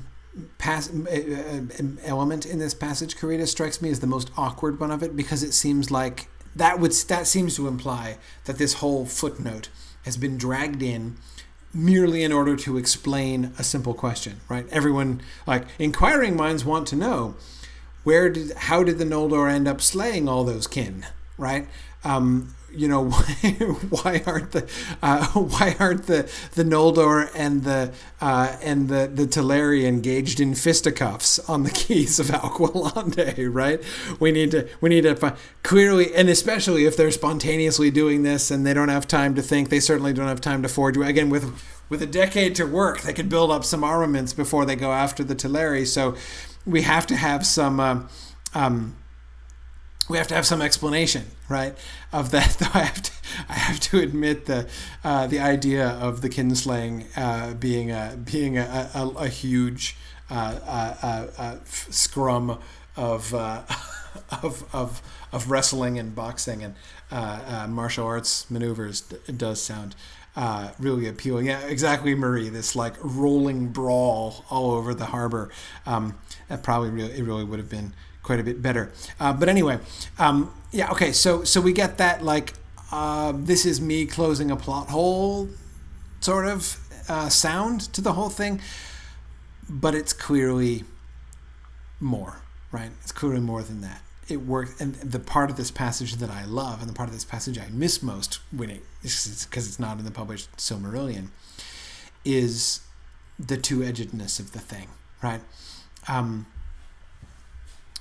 Melkor has his plan, and it's an evil plan, and it's working, right? Oh, but it undermines him. And he's the one who has the most to regret from... the Teleri might kind of regret it too. The Noldor... But anyway, you see the point, right? It's when he succeeds, it works against him, right? Again, as Carson, as you were saying, oft evil will shall evil mar. And yet remain evil, right? The forging of weapons by the Noldor was wrong. It was a wrong thing, right? It shows there's no clearer piece of evidence that they are on a bad, a downward trending moral path here. And it's coming straight from Melkor himself. But remember that passage earlier on about the mistake, the great error that the Valar made, and how many of the woes came from this, and yet so it was destined, and nothing that happens escapes the will of Iluvatar, right? And you can see that working out in a different way here, but similarly, right? It was wrong. It was an evil plot by Melkor, and it was wrong for the Noldor to do it, and yet it is a part of the story that Iluvatar is telling, right? And they're going to have a role to play. The swords of the Noldor are going to have a role to play for good, even though it itself is, not good, not a bad thing, or not a good thing, rather. It is a bad thing. Okay. Veronica's wondering what the Valar expected the elves to defend Valinor with when they were assigned military duty before. Not clear, Veronica. Maybe the bows and spears, right? Those are okay. Those are tools, and not just not merely weapons. But Veronica, remember the duty that they're doing is just surveillance, right? They're supposed to guard and keep the pass and make sure that nobody gets through it.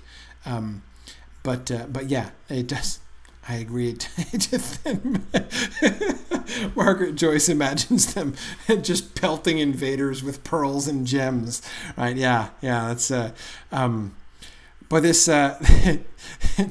this would make a really great comic cartoon, right? Of the Valinorian militia at work, the Valinorian Minutemen. Absolutely. Yeah.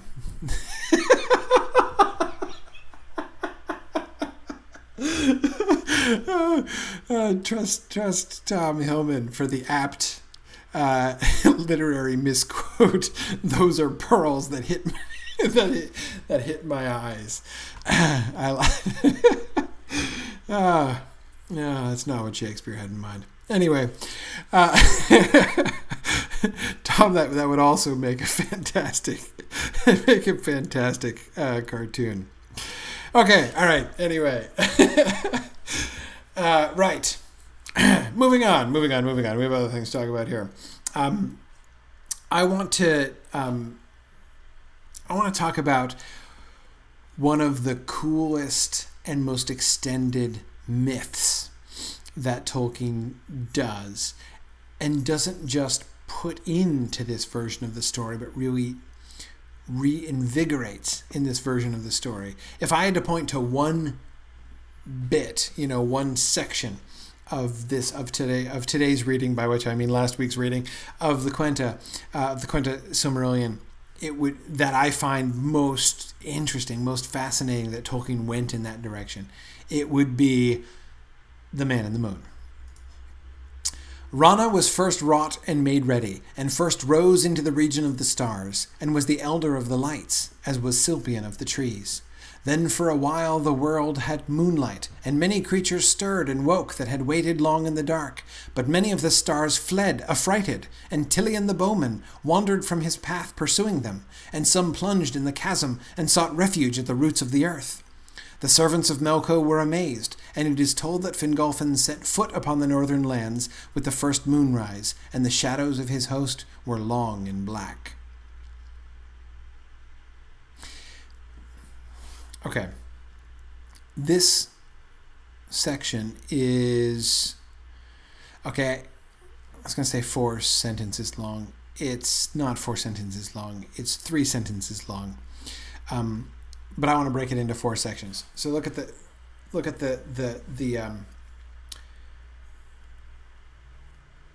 first sentence, the first half of the second sentence, the second half of the second sentence, and the third sentence, right? If we just read elements 2 and 4 of that list, or elements 1 and 3 of that list alone, it would work, and we would have 2 completely different kinds of narrative. See what I mean? Let's do that. Okay.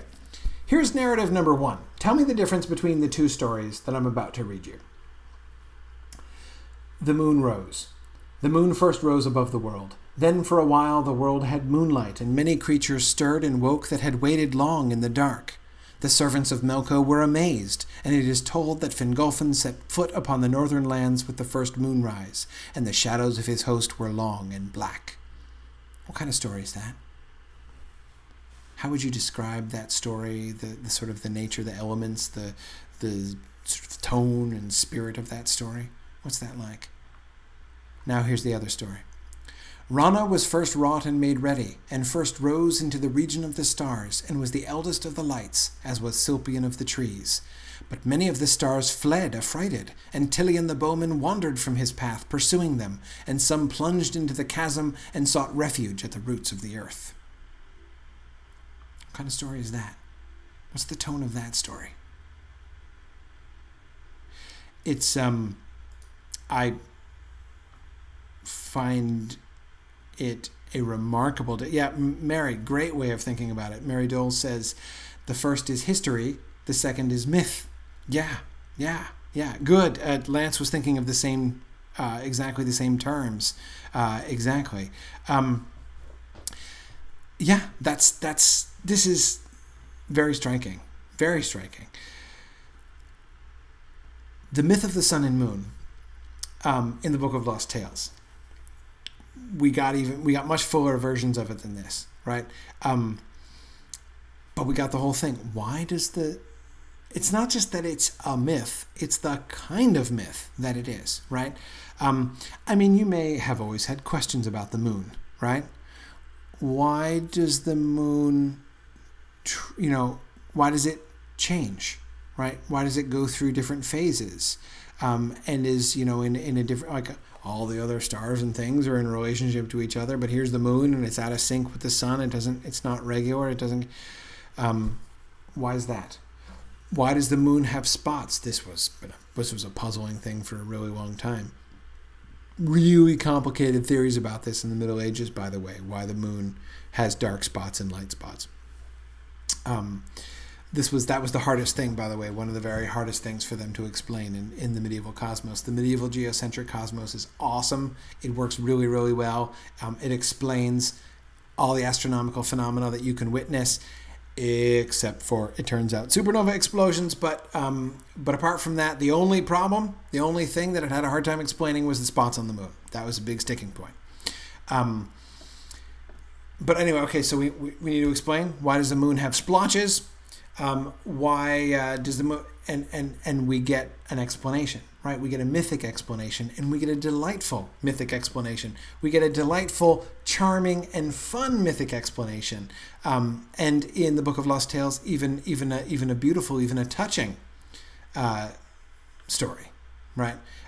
Mythic story, mythic explanation of these things. If you remember from the Book of Lost Tales, does anyone remember why does the moon have splotches? Why is the moon all splotchy, according to the Book of Lost Tales? It's one of my favorite moments of that whole story. Does anyone recall why is the moon splotchy?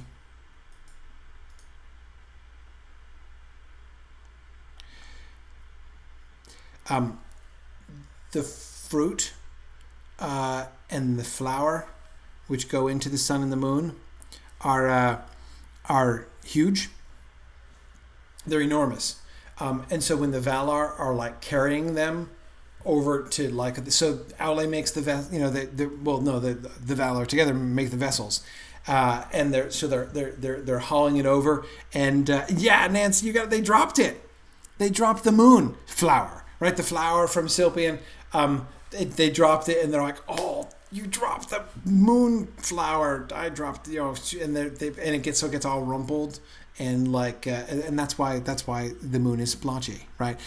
It's adorable, right? It's adorable, and now we don't get that version, right? We don't get the because again, no comedy with the Valar, right? The Valar are never funny in this version, and they're quite funny in that. I mean, they're like, "Don't drop you dropped the moon." That's a totally different tone of myth, but we're getting the same register of story here that we were before. We're getting this kind of mythic explanation that seriously, the moon is chasing stars and the stars are running away. Stars can run away. Stars are afraid. The personification of things here. It's very okay. So we don't see Tolkien doing this elsewhere in the Quenta Silmarillion. Where else does he do this? Where have we seen this? Nowhere. I can't think of anywhere where we've seen a myth of this kind, right? It's one of the reasons why I like this. This is like the most fun that Tolkien has had in this. Think about there are other moments where sort of Tolkien has dialed down the fun that was there in the older versions of the story. Think, for instance, of the routing of the Lonely Island. Why is the Lonely Island where it is, right? Remember why the Lonely Isle is where it is? Because as soon as Olmo's back was turned, Ossé comes along behind him and roots it down and then runs away. So when Olmo comes back, he's like, dang it! I was in the middle of moving that island, there's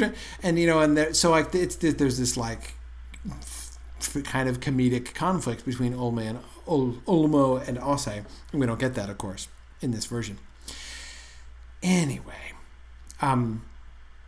the way that we see the historical epic story moving along at the same time, going back and forth between that and this highly animated mythic personification version of this story, where now the moon, there's literally a man in the moon, right? And the man in the moon has a lot of personality. And for those of you who, have been studying this other stuff, especially those of you who took the poetry class with me, or, a bunch of my Signum students will remember a bunch of these things. The man in the moon is a big character, right, in Tolkien's imagination, right? He does a lot with the Man in the Moon. The Man in the Moon is a major character in his story Roverandom, right? He wrote 2 poems in the 20s about the Man in the Moon, right, which feature the Man in the Moon as in both cases, comical figure. Of course, there's the one that stays, that gets put into the Lord of the Rings, and becomes eventually Frodo's Song and the Prancing Pony. Though, as we'll see, it's not the first song.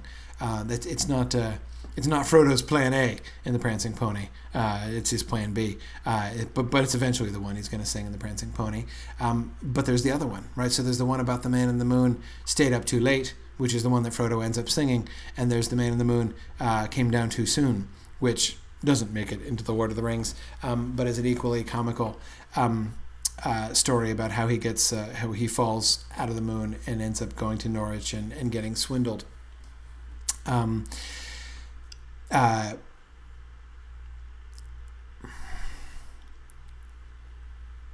So where are we going with this, Tolkien? Let's kind of follow this a little bit more. Okay.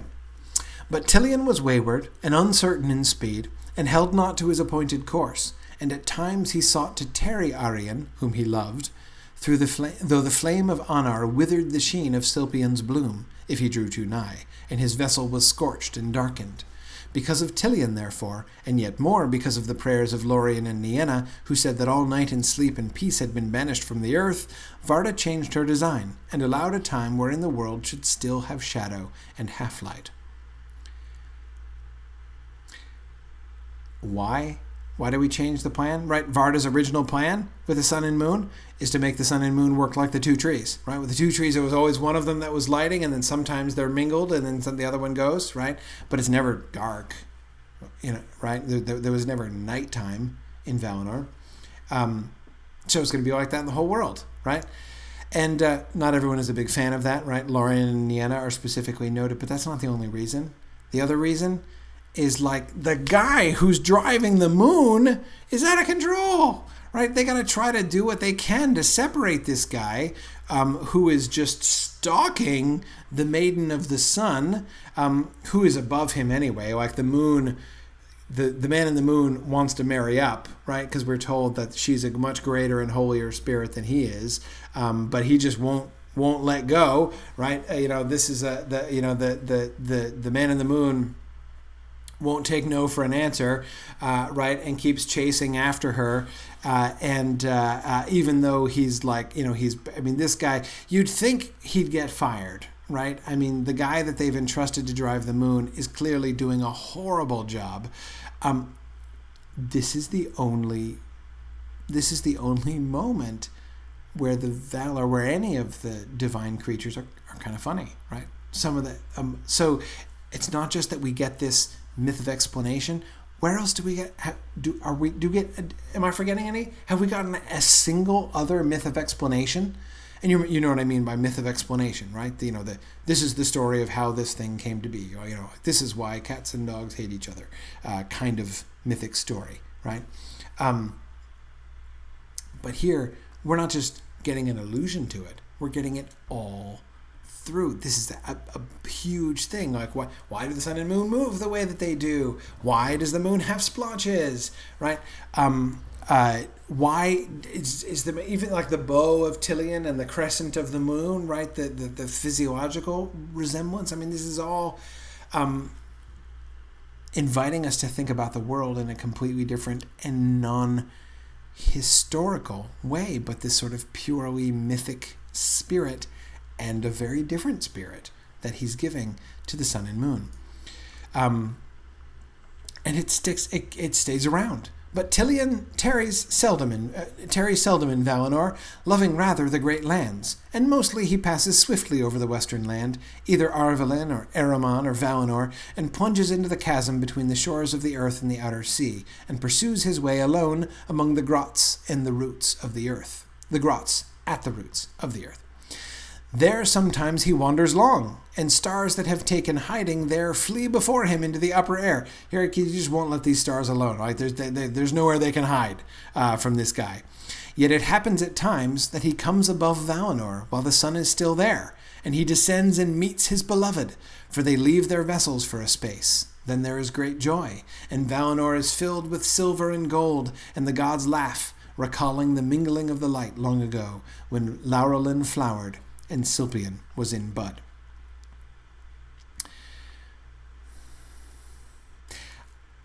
I'm not even sure. I don't even know what I want to do with this. I'm not sure what exactly this tells us. The only conclusion that seems to me really safe to draw from these passages is that Tolkien seems to have loved this story. He seems to have loved this myth when he's left behind all the other myths. Right? We're getting no other explanation for how things work anywhere. It's all shifting to history, right? It's all shifting to these are the deeds of the ancient elves of old that have been passed down through Pengalod the Wise of Gondolin. And I, Alfwine, have brought this back and am here to tell you the true history of what really happened, not just the legends and stories, garbled stories that have survived among men. That's the context of this book, right? Of this whole book. But here in the middle of it, we still get the myth of the moon who's in love with the sun and chasing after her, and even at his own cost, right? When it's burning him to get close. And it even ends with like a happily ever after glimpse, because that sounds kind of happy, right? Like that, calling her his beloved, right? And the idea that they actually get out of their cars, right, and walk along together. So maybe he succeeded. Maybe Tilion makes it. Maybe he marries up successfully and she accepts him. I don't know. But it kind of sounds kind of happily ever after, and it's kind of sweet. But this story, so far anyway, stands completely alone in the Gwent of Silmarillion. Later on, much later on, we're going to see Tolkien repenting of this, right? But remember this when we get there, right? Remember when we get to the time of Tolkien's second thoughts about this stuff. Remember these passages about Tilion and Arien. Okay, we're running low on time, but no problem. No problem. We're getting there. I'll look at least one more passage here. Oh, yeah. Okay, two more passages. This is a different kind of thing. We're not in celestial romance mode anymore here. But the light is not the light which came from the trees before the poisoned lips of Ungoliante touched them. By the way, the light they're talking about is the light that's hoarded in Valinor. The light of the sun is being kept in vats, the sort of liquid light of the sun. Like it's said before in the Book of Lost Tales, that the light of the trees was kept in vats, which they tried to use to resuscitate the trees after Ungoliante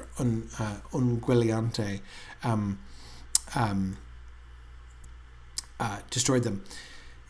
Now they're hoarding the sun's light in vats, which is kind of cool. But anyway, whatever. That light, the light of the sun and moon, is not the light which came from the trees before the poisoned lips of Ungoliante touched them. That light lives now only in the Silmarils. Gods and elves, therefore, looked forward yet to a time when the elder sun and moon, which are the trees, may be rekindled, and the ancient joy and glory return. Ulmo foretold to them that this would only come to pass through the aid, frail though it might seem, of the second race of earth, the younger children of Iluvatar. But Manwë alone heeded his words at that time, for the Valar were still wroth because of the ingratitude of the Noldor and the cruel slaying at the Haven of the Swans. Yeah, Carson, okay, I agree. Interesting point number one. Ulmo makes the prophecy, right? Ulmo, first, it's not Manwë who knows it all, right? It's not Mandos who makes the declaration. No, it's Ulmo who tells this future about the end of the world, right? Okay. And I love the fact this is that moment at the end of this paragraph. This is, to me, the most Book of Lost Tales, just Tales-ish moment for the Valar themselves in this story, right? This is a pretty big deal prophecy, right? He's prophesying the rebirth of the trees, for crying out loud. That's huge, right? But most of the Valar don't even hear him. Why? Because they're like, stupid Noldor, right? Shut up, Ulmo. I'm busy fuming, right? They're just not listening because they're too wroth at the ingratitude of the Noldor. What about the ingratitude of the Valar who aren't listening to the prophecy about the trees? Yeah, exactly, Kimber. They're so upset that they're not listening. They're just sulking too furiously, even to hear the prophecy that Ulmo is making. Other than Manwë, he's paying attention.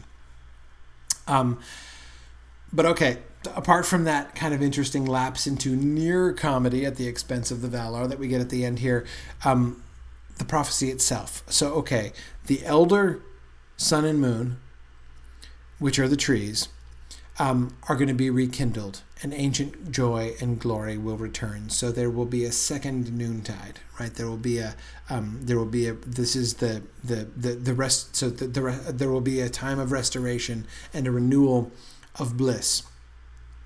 And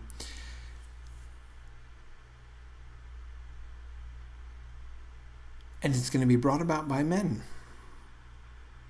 Frail though it might seem, that is the aid that the second race of Earth has to offer. They're going to be involved.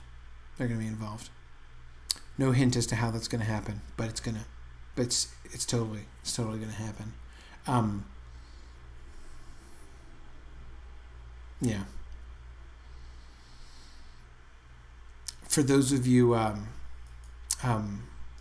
yeah, good, Marie. Now, there are two elements here. One, Marie points out that since we're past the idea of the War of Wrath being the end that we're going towards, we need a new prophecy about the end of days that reaches past that. Yeah, we are placing more emphasis on that. But the prophecy was there in the Book of Lost Tales too. Remember the talk about the rekindling of the magic sun? That phrase was one of the phrases which, to me, in the Book of Lost Tales has this just this power. Like, I didn't understand it. I didn't know what he was talking about. And if it hadn't been for Christopher Tolkien telling me in the commentaries, I wouldn't have guessed, I don't think, that he was talking about the trees, like the rebirth of the trees. like that, because there was no "which are the trees" in the Book of Lost Tales version of it. He just said like, that like this shall not happen until the magic sun shall be rekindled. And I'm like, whoa, what's the magic sun? How does the magic sun differ from the normal sun? Is this just like the mundane sun that like prefigures the magic sun that's going to be more magical in some way? But that phrase, like, the rekindling of the magic sun, was one of those phrases that, like, I don't understand it. I don't know who he's talking about or what it exactly he's talking about, but it's really evocative, right? There are a bunch of things like that in the Book of Lost Tales, like my very favorite, the sleeper in the Tower of Pearl. I have no idea who the sleeper in the Tower of Pearl is. I don't know. That is, I mean, at the time when he says it, we get some details about the sleeper in the Tower of Pearl later on, but it comes up a couple times before we have the faintest clue what on earth he's talking about. What tower? Tower where? Why is it made of pearl? Who's asleep in it? I don't know. But anyway, the rekindling of the magic sun works the same way for me in the Book of Lost Tales. Now, the concept has survived, but it's being made much more definite. And yes, Maria, it does push us forward to this time after the final battles. But again, notice how much this differs from the Tilian and Aryan, the spirit of the Tilian and Aryan myth, right? It feels completely. This is definitely, this prophecy sort of is. It's more like myth meeting history, right? The idea of the rekindling of the magic sun, the rekindling of the elder sun, of the sun and moon, of the trees, the restoration of this mythic, this mythical period of peace and bliss and harmony returning at the end of days. But see, it's the end of our days, right? Again, it's myth meeting history, myth becoming fact, I guess, right? Maybe that has something to do with something involved with the second race of Earth. I don't know. Anyway, one last point. Let's talk about the origin of orcs. Notice what is said about the origin of orcs. But the other Valar came seldom thither, to Middle-earth. And in the north, Morgoth built his strength and gathered his demons about him. These were the first made of his creatures. Their hearts were of fire, and they had whips of flame.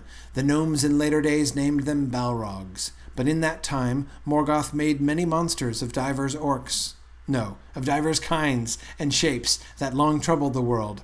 Yet the orcs were not made until he had looked upon the elves, and he made them in mockery of the children of Iluvatar.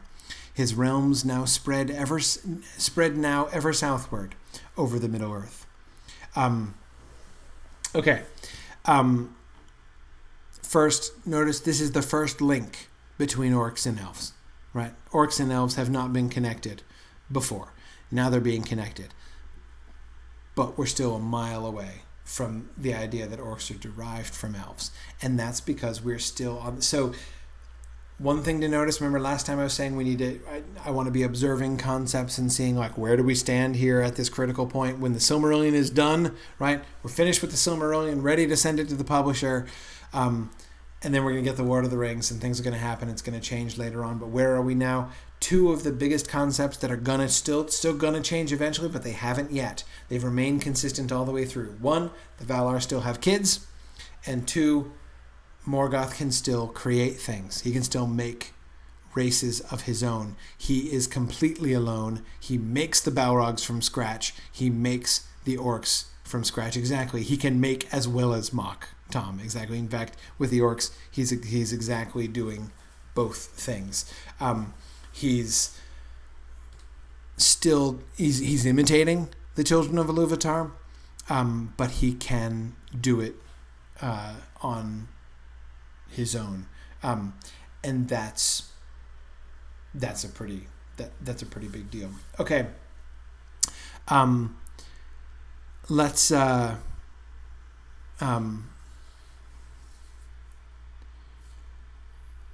leave it there. One more topic I wanted to hit on, but it's we can start with it next time. Let's Yeah, Tom, exactly. Tom says that if Morgoth can create, then we have a more Manichaean universe. Yeah, more of a what sounds a little bit more dualist than sort of purely monotheistic. And Tom, I do suspect that that's why that's going to change.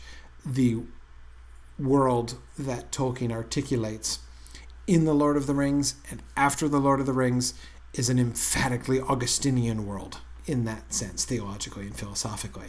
But yeah. So it's interesting to note that this is still a thing, and it has a huge impact, not just on sort of thinking about Tolkien's theology or Tolkien's philosophy, but thinking about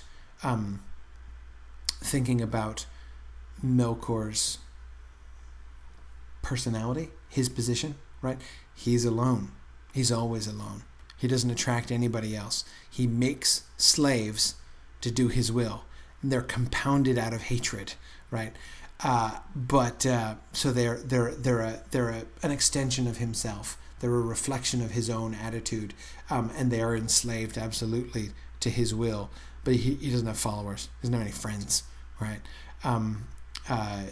He is more completely alone than he will be later on. And Carrie, that's a really good observation. Manwë, for all that he is much higher than the gap between Manwë and the rest of the Valar, as we were talking about, right? He's the only one who knows the mind of Ilúvatar. He's the only one who pays attention when Olmo talks, right? We've seen those gaps, but he doesn't make anything, right? Presumably, Carrie, he could, right? But he doesn't, and that seems important. Okay, good. All right, so we'll stop there. The other passages I wanted to look at, and we'll get to them next time, are, and you might review them, at the end of the Of Men chapter, what's listed as chapter 7 in the Quenta Silmarillion. We get those really interesting passages about the nature and the fate of elves, what happens to elves when they die, and all that stuff. I definitely, as you would probably guess, I definitely want to talk about that stuff. We'll go there next time, but we'll integrate that with the next stuff. So we're through section 11 for next week, which was the reading for this week. So if you've kept up with the reading, you can take the week off or just do some review. If on the offhand chance that you have fallen behind, you have a brief reprieve. So no excuses next week. Thanks, everybody. I look forward to talking to you guys next week. I'll be home again next week, finally, after being on the road for 2 weeks. I look forward to that, and I look forward to talking to you guys again soon. Thanks very much, everybody. Good night.